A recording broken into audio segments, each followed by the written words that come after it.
What's up, guys? So, my name is Carlo, and I'm just a regular guy who likes guns. It's like you guys. So, today I'm going to talk about my budget AR-10 experiment. Um,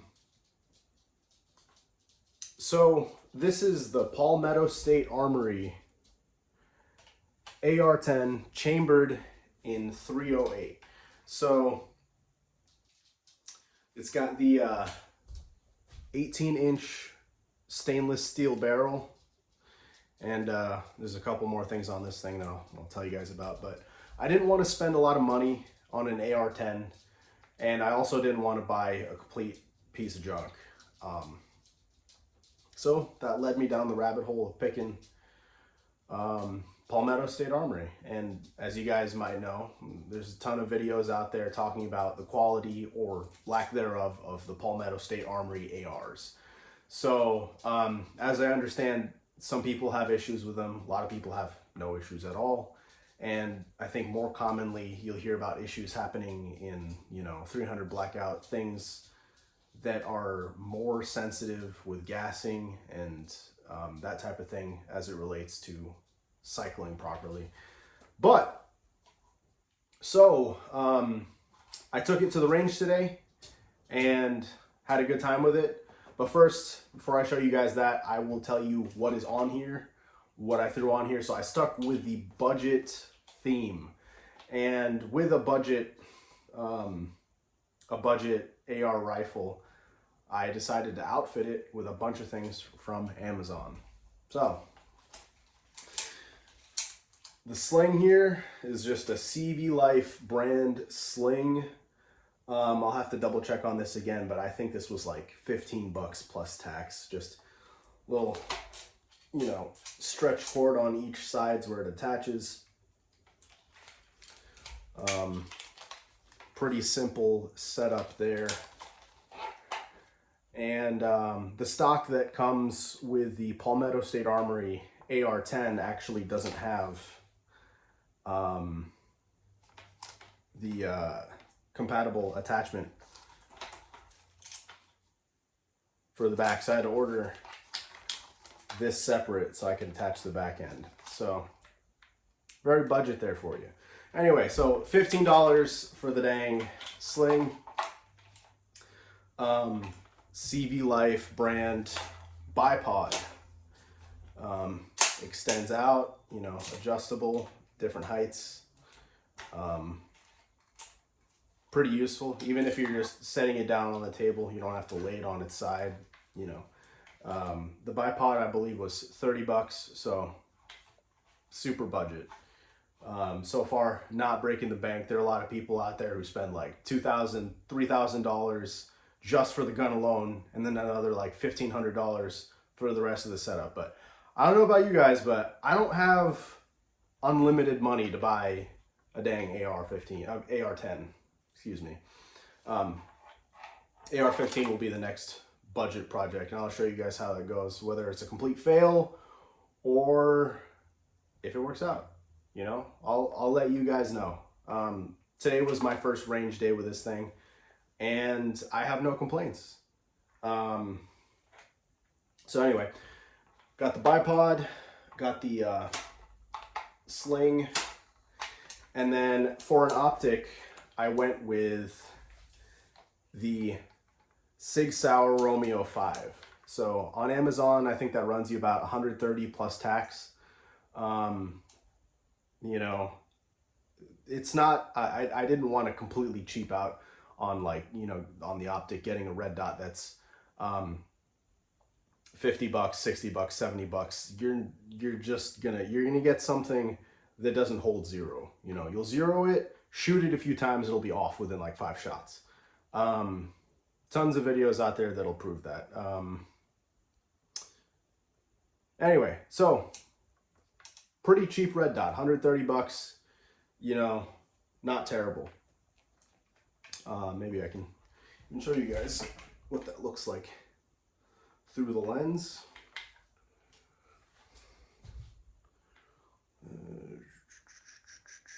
Can we get it in the shot? And oh, okay, so there we go. There's your red dot. You can change the brightness on this. I think it says that it's got 8 hours of max power life for the battery. You just replace the battery. Anyway, I zeroed this in my backyard at night up on a tree. I'd have to guess, it's not quite 100 yards that's recommended, but zeroed it at 80 yards with a bore sighter that I also ordered from Amazon, and the brand is also CV Life, as you've guessed it. So that's 3 accessory items for the budget AR-10. Chambered in 308. I don't know if I said that already. So this is, yeah, 308. So I think one more thing that I'm missing here.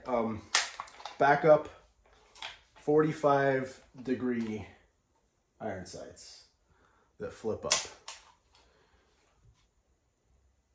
These were $40, you know, on the cheap side, like everything else. So in case your red dot fails, you know, nice to have a backup. Just shoot it at a 45, real simple, you know, comfortable. Always want to have a backup. You don't want to rely on something that could run out of battery.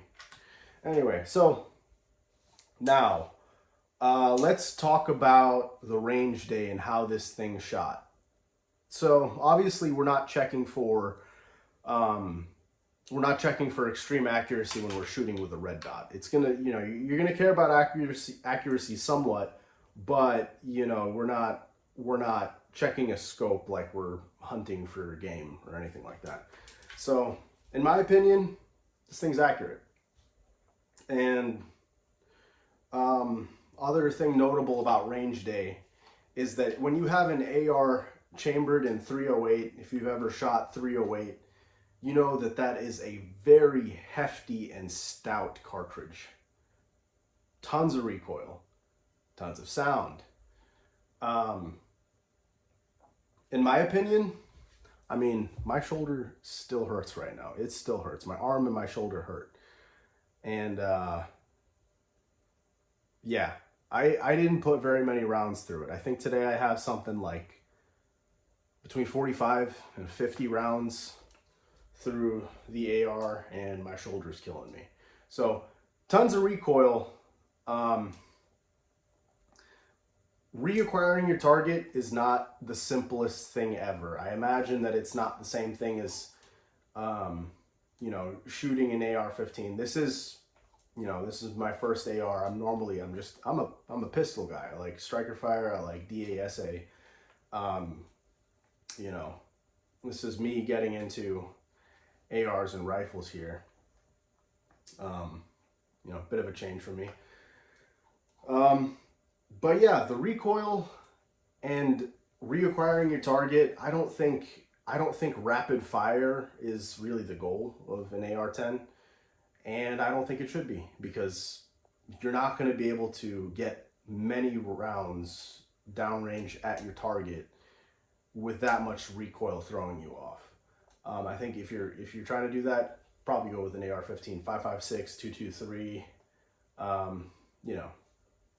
But anyway, so I'll let you guys, you know, see the range footage. This thing runs, it does what it's supposed to do. We'll see if it, you know, lasts, stands the test of time, and, you know, however many thousands of rounds before we run into a problem. And we'll try to run into a problem. We'll see what happens first, but, you know, this is just an experiment. We'll see how this thing holds up. You know, if one of the budget accessories fails, I'll show you that too. But yeah.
If you made it this far, thank you for watching, and I will see you at the next AR-10 update.